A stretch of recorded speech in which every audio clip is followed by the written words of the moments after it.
Hi Aries, welcome to September. This is Teresa from Tarot by T, and I'm getting ready to do it. And before I do that, I want to call in some good energy. Okay, so this month we have a new moon in Virgo on the 6th of September, and then Mars, your ruling planet, moves into Libra on the 16th, and that will be in your 7th house of partnerships. And then we have a full moon in Pisces on the 20th. And I will get into the astrology later. Let's see what the cards have to say. I'm using the Steampunk Tarot, one of my favorite decks. That and Morgan Greer, my two favorites. And of course, Rider. But anyway, the ones I use the most often. So what does Aries need to know about love and relationships for the month of September? What is coming up for Aries from September? What does Aries need to know about love and relationships for September?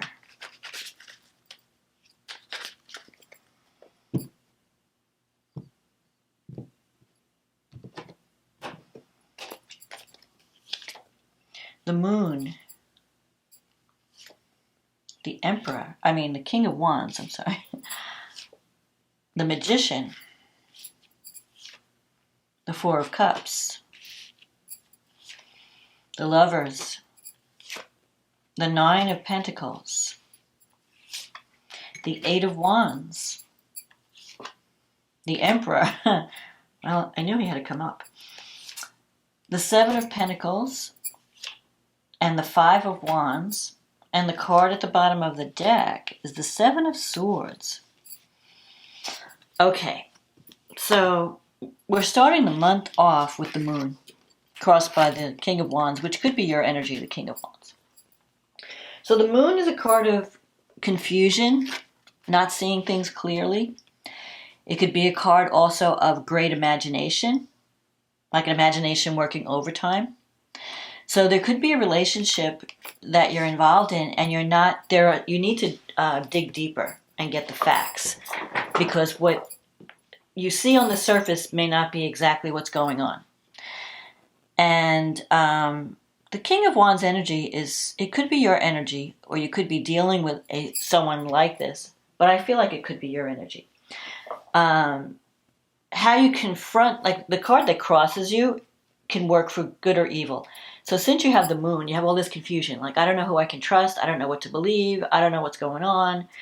So you're trying to make a decision with not enough information. Like, can I trust my partner? Are they deceiving me? You also have the Seven of Swords here. So you might be thinking someone's not being honest with you or not being totally transparent.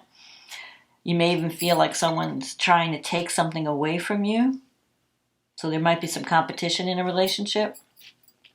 Or you may feel like a partner is not coming clean. Like they're saying one thing, but they're not. There's more facts beneath the surface. So with the King of Wands energy, you have to stand up and be like a King of Wands and be outspoken and honest. You need to confront the situation. Like, go to the source.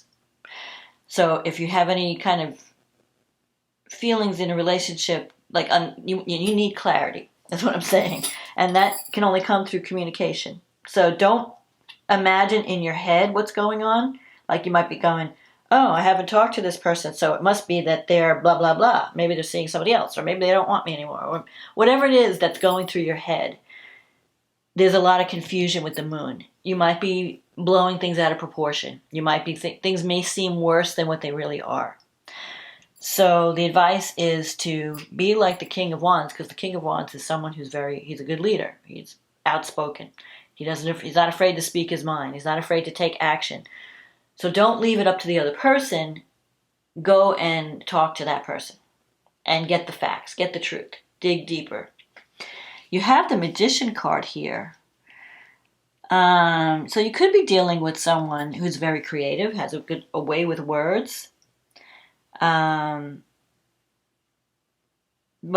with the Seven of Swords here, I feel like you're not getting, like you're getting a story. You're not getting the truth. Because the Magician reversed could be the trickster, the sleight of hand kind of person, the schemer, So that's why it's really important, I think, that you communicate, that you go and speak to the person and get the facts. And this could even be in a career situation or a business situation. Someone's not playing fair. I feel like someone's not being honest, someone's not playing fair. And the only way to find out the truth is to take action and be direct. You have the Four of Cups here. So this is in the recent past. The Four of Cups is an energy of feeling bored with your situation. So you might be in a relationship where you're feeling like, I don't know what I want. I don't know if I'm not really happy. I'm not sure I want to change it. Like you're kind of like just kind of contemplating, like you don't feel appreciated, you don't feel valued. You're thinking, well, maybe I should see, look and see what else is out there. Do I need to stay in this relationship? Something is being offered to you with the Four of Cups. There's a cup coming out of the clouds. I don't know if you could see that here. Not so much in this card, but some of the other cards. You're being offered something, but you're not accepting it. It's like, I don't even know if I want it. Like, is it worth the effort? So there could be like you've had a falling out with someone and you're choosing not to make contact. Or you're like, I don't know, I don't really feel valued in that relationship anyway, and I don't know if I should just, So you're just kind of contemplating and thinking, what do I need to do? But you're not really taking action towards something new. You're just kind of feeling discontent. This is a card of boredom and discontent. Like, I'm not happy. Then you have the Lovers coming up in the future with the Nine of Pentacles. So the Lovers is definitely, it could be an attraction, a strong attraction. You have the Eight of Wands here, so there could be messages coming in, opportunities coming in this month, and you're going to have to make a decision. The Lovers always offers a choice between two situations. It could be a choice between staying and leaving, or a choice between two loves. Maybe if you're dating two people, do I choose this one or that one? It's always a serious decision, because once you make that choice, you usually, you're burning the bridge. It's like, if I choose this direction, I am leaving behind something that I can't go back to. So it's a very serious decision that you have to make. What do I really want to do? What's really important to me? Is this relationship worth fighting for? If for some of you, you might be thinking, should I stick it out and try and make it work? Should I just walk away and find somebody new? Should I choose this person over that person? Now you have the Nine of Pentacles. So you could be dealing with someone who is comfortable financially, or you could be yourself feeling like, okay, I feel secure in my situation, but you're also feeling lonely. It's like, what good is having abundance, or even a good, like a home that, you feel secure in? For some of you, you might have a home that you like, and you might be feeling like things are going okay financially, but you're feeling like, but I have no one to share it with. So if you're not in a relationship, for those who are not in a relationship, it could feel lonely, and like, I really wish I could be with someone. I wish I could find a soulmate that I could share my wealth with, share my prosperity with, share my life with. Because the Nine of Pentacles is about, it could even be about, having a lot of autonomy in your job. Like, you could be working at your own business, or working in a situation where you're not micromanaged, like you're basically in charge. So, and you're doing well. I feel like you're doing okay in business. It's just that you're feeling lonely. You may feel like, or you're not happy with your current partner. Even if you're in a relationship, sometimes you could be in a relationship and still be feeling lonely because you don't have that connection, and you're looking for that connection. But I feel like this boredom, this is the recent past, so that's going to be fading. I feel like coming up in the future, you could have an opportunity to connect with someone that can bring you either financial security, some type of feeling of security, because the Eight of Wands is here. This is a card of news, messages. It's in your negative thinking sector, so maybe you're thinking, oh, this person's not going to reach out to me, or, I don't know, you may be feeling a little bit negative in the, like, not seeing the opportunity. But the Nine of Pentacles sometimes, she's got the hawk here. And this is very prominent in this card. So I feel like a message is coming. A message is coming that's going to help bring you clarity in a relationship. Bring you the information that's been hidden. So don't fall into that negative thinking mindset. Don't think the worst case scenario. Don't think like, oh, this person doesn't care, or this person's cheating, or this, whatever it is. I feel like sometimes also with the Seven of Swords, you could be avoiding a relationship. Like you're not wanting to find out. You might be avoiding something that you need to really check out.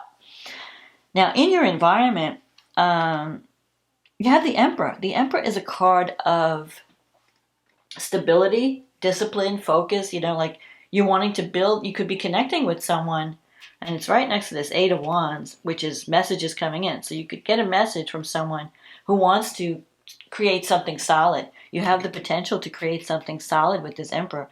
The Emperor, sometimes the Emperor could be Aries energy. It could be also Scorpio or Capricorn. But with the energy that this person represents is someone who wants to build something solid. So it's the executive, it's the entrepreneur, it's the CEO. It's someone who is very disciplined, is willing to do the work, wants to create something that's going to last. So you could be working with someone like that, or if it's a relationship, like maybe you're wanting to build more stability into your life, but you have to take a leadership role. I feel like you can't leave things to chance. You can't sit around and wait for someone to call you, or you can't sit around and wonder what the truth is or what's going on. You need to reach out and take action. But while you're doing that, I do feel, though, the Eight of Wands, maybe you're afraid to reach out, because the Eight of Wands represents messages, and it's in your fear sector. So maybe you're thinking, like, I don't know if it's worth it. Maybe that person doesn't even want to talk to me. I would still reach out. I would be, and as an Aries, you have the courage and the initiative to do that. You can do that. You don't have a fear of rejection as much as some of the other signs. You also have the Seven of Pentacles here in your wish fulfillment. That can mean you've planted some seeds and you're waiting to see where it's going to develop. So there could be a new relationship that you've just started for some of you, and you're wondering, where is this going to go? I don't know. But I feel also you have the Five of Wands here. And that's a card of conflict, petty conflict. So you could be either having internal conflict, like I don't know if this relationship is right for me. I don't know where I want it to go. I don't know if I want it to go anywhere, But you could also be with someone that you have strong feelings for, but you fight over petty details.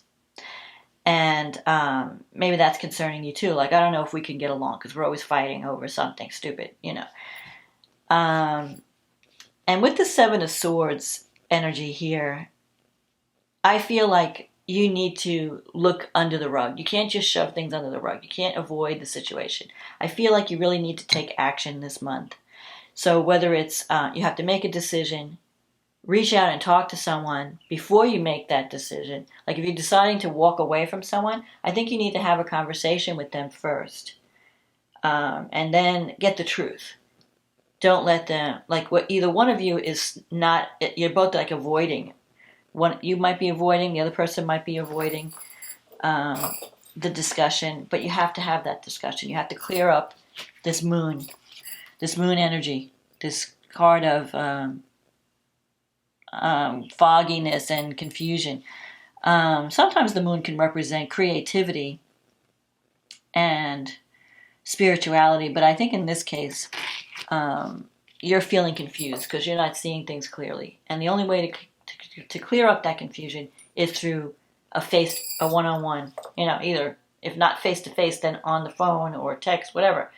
Ask point-blank questions, like what's going on, and you might be able to clear up the conflict. It might be over nothing. The Five of Wands is usually a conflict over nothing. It's, a small argument that happened and maybe you're not speaking. Sometimes it can mean, though, that there's competition. And if you're interested in someone, you need to show it or you're going to lose it. But don't worry about the competition is what I'm saying. I feel that you have all, like you have the magician, you have the energy, you have the talent and the skills to manifest anything. You just have to believe in yourself and just go and do it. So let's see what the astrology has to say. So this new moon in Virgo, it's trine Uranus, first of all. So anything can happen, but it's a trine, so it's a good thing. But with Uranus, so the moon is in the 6th house. You also have Mars in your 6th house. So there could be some health issues that you've been dealing with. And with the new moon, it gives you a new beginning, a new start. So the 6th house is health. It's also employment, like your day-to-day activities on the job, like working with colleagues. So there could be some crisis that comes up or that has come up with Mars there. You've been working really hard, and you have an opportunity for a new beginning with this new moon to make actually more money, because the Uranus is in your 2nd house. So there could be some unexpected development that brings in greater security, greater money.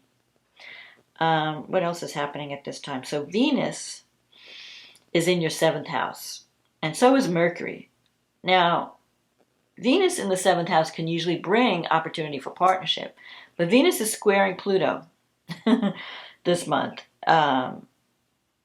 And she's squaring Pluto, and Pluto's in your 10th house.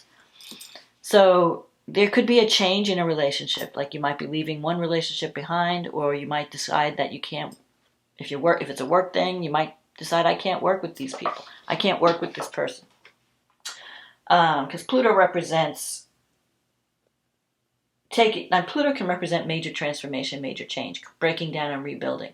So one thing may totally get destroyed, but then you're rebuilding in a new direction.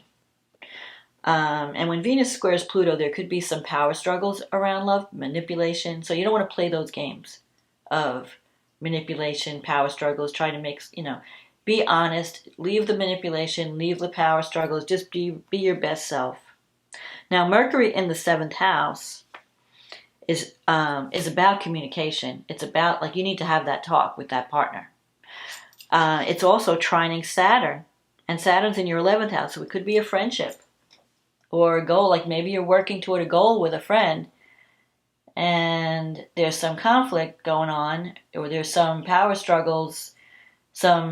Maybe someone's working behind the scenes to throw a kink in the works, because you have that 7 of Swords. I don't know. Because Pluto is always, someone in power is wielding power, and sometimes they don't wield it in the right way. They want to manipulate their power. So if that's you, whoever's doing the power trip needs to stop. But Pluto in the 10th house can lead you to an ideal, a powerful position, a position where you're in a leadership position, your dream job. Now, Mercury trine Saturn, that you might be signing a contract this month, or you have a new opportunity to create something solid and stable.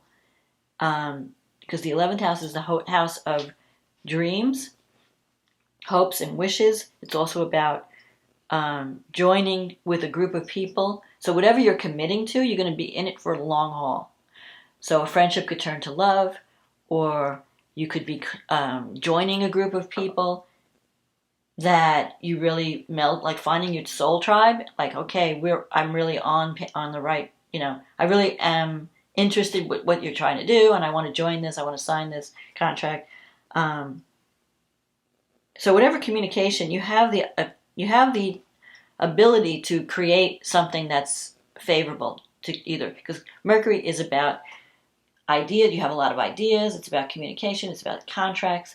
And trining Saturn's giving you support and stability. So someone in your life, it could be a friend that brings, I feel like it could be a friendship that turns into a partnership in some way. Maybe you go into business together, or you decide to start talking more, and it could lead to a love relationship. I'm just seeing whoever you're connecting with, it's going to be someone who's got their stuff together.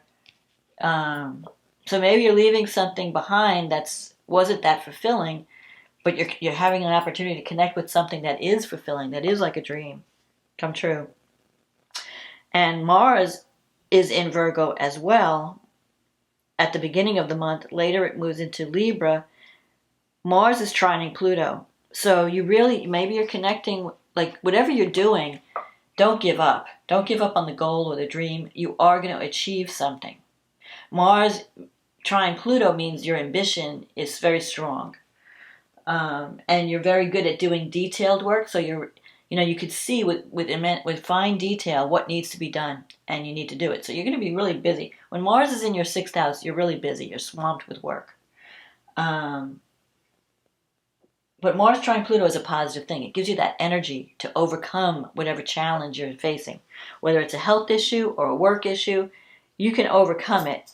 Just don't resort to manipulation or control, power struggles. It may be, if it's not you, it could be somebody else wielding power in a bad way. When Venus is square Pluto, it sometimes could, the intentions, the emotions are very strong. And so you want to be careful with that. So when Mars moves into Libra, your work life gets a break. Then you're into partnerships. Mars in the seventh house means, okay, I've settled this work issue. Now I want to work on my relationships. So that can mean fighting with a partner, confronting someone, or even making a determined effort to find, or if you're not in a relationship, to find love, to find a relationship. But sometimes when Mars is in the seventh house, you could be attracting someone who's a little bit argumentative. So the full moon in Pisces is conjunct. It's kind of conjunct Neptune, not quite. It hits Neptune before it becomes full.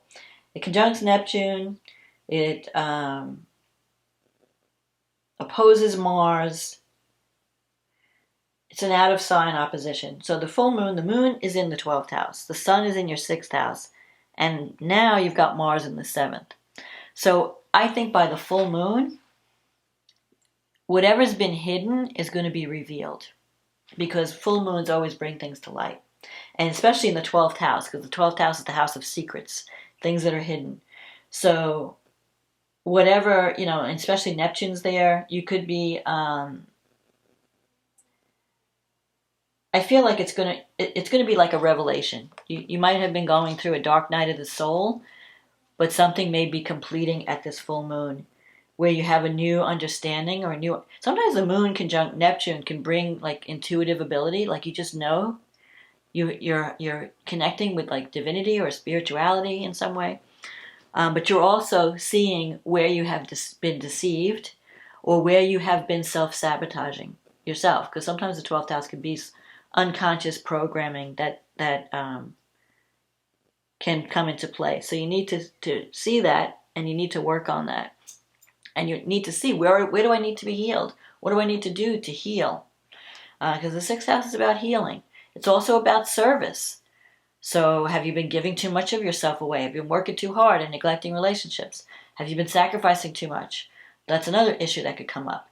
And because you have this polarity, you have to kind of find the balance between doing work that, being responsible, but also taking care of yourself, giving yourself time to recharge. Mars in the 7th house. Now, the great thing about Mars in the 7th house at this full moon, Mars gives you the energy. That's your ruling planet. So whatever Mars does is more important for you than other people. Mars is forming a grand trine with Saturn in Aquarius and with the North Node in Gemini. So it's going to activate your 7th house of relationships, your 11th house of friendship and hopes and dreams, and your 3rd house of siblings or communication. The North Node, it's like telling you what you need to do, like the direction you need to go in. Where do you need to put your energy in?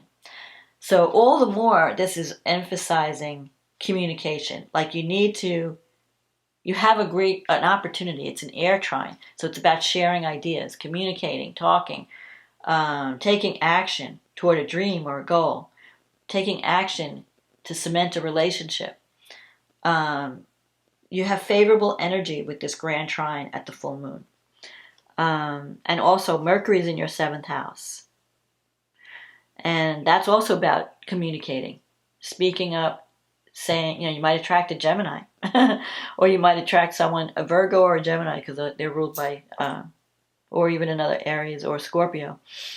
Because you have Mars in the 7th and Mercury in the 7th. So those are the two energies that are in your 7th house. You might be dealing with Scorpios, Virgos, Geminis. But in any case, you're going to be sharing. The Mercury is about communicating, sharing ideas. You might meet someone that you can really talk to, that you feel like you're on the same page. Jupiter's in your 11th house. Mercury is trine Jupiter. I mean, this is really good. I think this full moon is a good moon. Mercury trine Jupiter, you're really excited. Jupiter brings opportunity and optimism and abundance. So you're really excited about this new part. If you meet someone new this month at around the full moon, you're going to be really excited about it. And if it's a business partnership, it's going to bring abundance into your life. It's going to be an opportunity, a very prosperous opportunity. Maybe it comes through a friend, or through a friend is going to having an abundance, and it's affecting you in some way. Venus is in your 8th house at this point. And Venus is opposite Uranus in your 2nd house. So you may have to you have an opportunity to have an intense, because the 8th house is the house of transformation. The way you love and the way you create an intimate connection is going to go through transformation. Even money, 8th house in the Venus in the 8th can bring in money or inheritance or some kind of insurance payout, grant money if you're looking for a loan for a bank. But it also can affect your relationship. Like you could connect with someone where you have it's very like the passion. There's a lot of passion, and you have a real soul connection. It's not just a superficial thing. It goes deeper, and it transforms your life in some way. And it could come upon suddenly, because Uranus is, Venus-Uranus contacts are sudden, out of the blue, love at first sight kind of thing. Whether it lasts or not remains to be seen. But you also have Saturn doing that grand trine with Mars, and Mercury, Mars in the North Node. So you have some supportive energy. But whenever, Uranus is known for being unstable. So it could be really exciting, and it could be like, it could only last, it may not last, but while it lasts, it's like a great ride.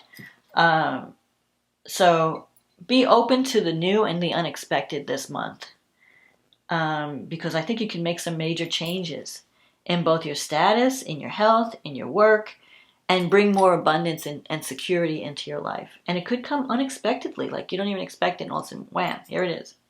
So be open to change.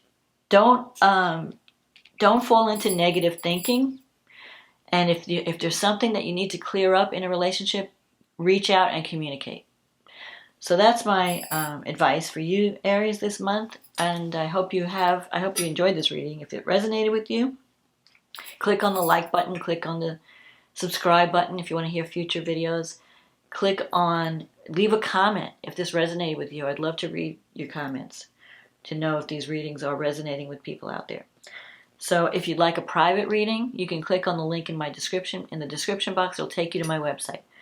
I don't know, I've been hearing that other readers are hearing about people calling people, asking for money, whatever. I don't do any of that. If you want a reading, you go to my website, you order it, it comes to me, and then we communicate through email. But you have to take the initiative. I don't go out and contact people without them first contacting me.